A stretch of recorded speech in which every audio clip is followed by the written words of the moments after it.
দেখো আজকে রোদ উঠেছে আর আমি কত কেচেছি, জিম্মার স্কুল ড্রেস সমস্ত কেচেছি। কেন বলো তো, বর্ষায় কাচলে না শুকোতে চায় না আর বড্ড গন্ধ হয়ে যায় দুদিন ধরে শুকোলে। আর আজকে একদম রোদ, পরিষ্কার আকাশ,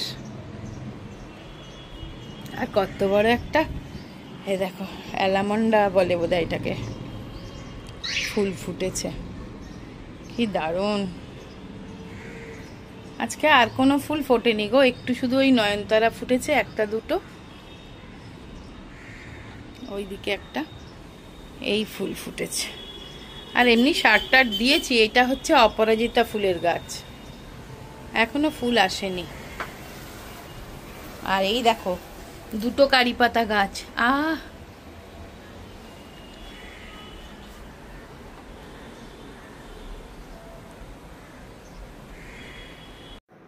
আর দেখো প্রায় এক সপ্তাহের ওপর হয়ে গেছিলো এই গাছটা আমি এনেছিলাম, কিন্তু বসানো হয়নি টবে। তো আজকে বসালাম, দেখো কি সুন্দর গাছটা।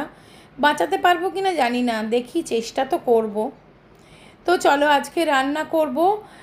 আজকে আমি একটা সিম্পল তরকারি রান্না করব, কিন্তু এটা রান্না করব আমি এই রাইস কুকারে। তো এই দেখো এই 11-এর এই রাইস কুকারটার সাথে এরকম একটা স্টেনলেস স্টিলের স্টিমার দেয়, আর ওরকম একটা মেজারিং মাগ দেয়, আর ভেতরে একটা সেরামিক কোটের এরকম বোল দেয়। এটা কিন্তু শুধুমাত্র এই রাইস কুকারটাতেই ইউজ করতে পারবে, গ্যাস বা ইন্ডাকশানে যাবে না। তো কোনো স্পেশাল আইটেম নয় এটা, যে মানে এই রাইস কুকার দিয়েই যে আমরা রেগুলারের রান্নাও করতে পারি, সেটাই আমি আজকে তোমাদের সাথে শেয়ার করব। তো একদম সিম্পল, এই গরমের গ্রীষ্মকালের প্রধান একটা খাবার হচ্ছে পটল, আলু আর কুমড়ো।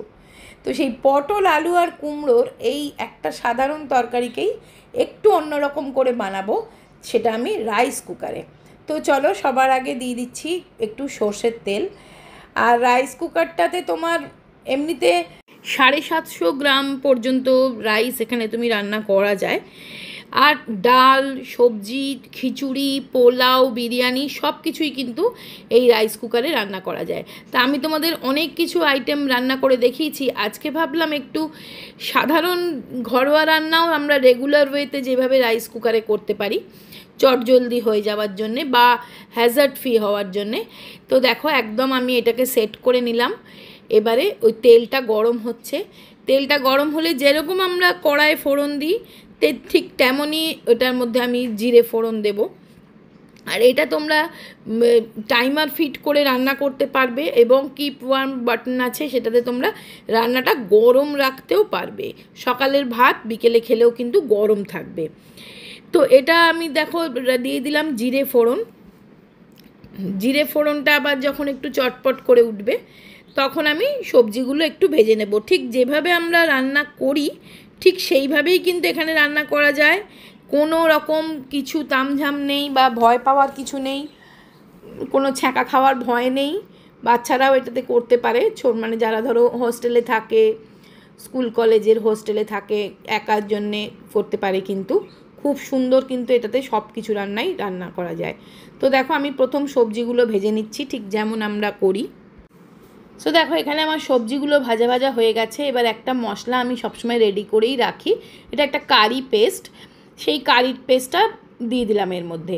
আর যদি আমাদের কাছে কারি পেস্ট না থাকে, তাহলে আমি আবার ওই যেগুলো ভেজে নিয়েছি সবজিগুলো আমি উঠিয়ে রেখে তারপরে আবার দিয়ে দিতাম, মানে যেভাবে কারি বানায়। কিন্তু এই কারিটা পেস্টটা আমি বানিয়ে রাখি যেহেতু তাড়াতাড়ি সুবিধে হয় জন্যে। তো দেখো কারিটা দিয়ে দিলাম, আর একটু ওই প্লেটটা ধুয়ে জল দিয়ে দিলাম, দিয়ে এবার একটু নাড়াচাড়া করে নিচ্ছি যাতে মশলাগুলোর সাথে একটু সবজিগুলো কষানো হয়ে যায়। তো এবার কষানো হয়ে গেছে যখন, একটুখানি ঢাকা দিয়ে দিলেই কিন্তু এটা খুব সুন্দর দেখো একদম মজে গেছে সবজিগুলো, যেরকম মানে একদম হয়ে গেছে। দিয়ে সামান্য একটু জল দেবো, কারণ যেহেতু এটা ঝোল ঝোল তো করবো না, একটু মাখা মাখা তরকারি করব। সামান্য একটু জল দিয়ে দিলাম, আর আগে থেকে একটু পনির ভেজে রেখেছিলাম আমি, পনির ভাজাটাও এর মধ্যে দিয়ে দিলাম। তো পটল, আলু, কুমড়ো দিয়ে আর একটু পনির ছিল আমার কাছে, পনিরটা অপশনাল, দিয়ে আমি এটা দেখো রান্না করে ফেলেছি। টাইম ফিট করা ছিল, নিজে নিজেই বন্ধ হয়ে গেছে, কুক হয়ে গেছে। আমি আমার অন্য কাজে ব্যস্ত ছিলাম, তো যেই আমি এটা দেখলাম অফ হয়ে গেছে, তোমাদের সাথে শেয়ার করে দিচ্ছি। তো দেখো কি সুন্দর তরকারি, টেস্টি টেস্টি তৈরি হয়ে গেছে একদম কম সময়ের মধ্যে, সব থেকে বড় কথা সেটাই। আর তোমার বেশি যে রান্না নিয়ে ঝঞ্ঝট সেটা থাকবে না। ওপর থেকে দিচ্ছি একটু ভাজা মশলা, মানে এটা আমার ম্যাজিক মশলা বলতে পারো। এটার মধ্যে অনেক কিছু দিয়ে আমি বানিয়ে রেখেছি। এই মশলাটা যে তরকারিতে দেবে তার স্বাদ দ্বিগুণ হয়ে যাবে। তো এই রাইস কুকারের লিঙ্ক আমি ডেসক্রিপশানে দিয়ে দেবো, একবার চেক করে নিও।